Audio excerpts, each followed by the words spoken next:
A fresh debate is growing in the Apple rumor community, not over a new iPhone 17 feature or design, but about a leaker attempting to profit off conjecture.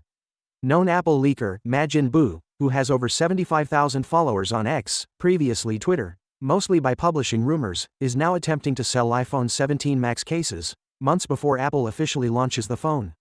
The ready-to-ship cases are priced between $39.99 and $54.99 and come in 10 different designs, including transparent, tough, hybrid, and shield options. So what is the problem? There is no official design or measurements for the iPhone 17, thus these covers may not fit when it is launched.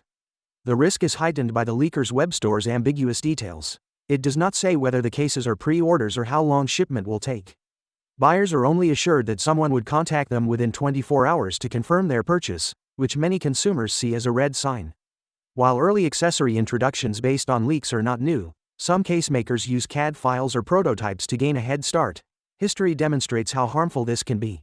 Manufacturers once mass-produced covers for a purported teardrop-shaped iPhone that never made it to market. Without official Apple data, these items are speculative, and buyers might easily lose money.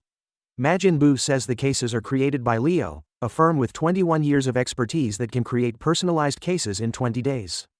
However, without Apple's approval, even the tiniest design change may render these cases unusable. This approach jeopardizes Majin Buu's credibility in addition to putting consumers' money at risk. Instead of releasing verifiable leaks or intelligent insights, they appear to be profiting off their followers, similar to other discredited personalities in the past, such as Lee Supro, who falsely claimed to be inside Apple Park during a lockdown.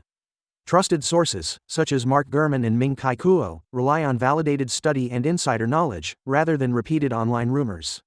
The issue is not monetizing leaks, many people do it on blogs or YouTube, but rather advertising and selling speculative products with no assurance of truth. Pushing iPhone 17 cases before the phone is even available crosses a line. Finally, what are your thoughts about it? So without being said, let me know your thought in the comment below, and if you are new here, please subscribe. Peace out.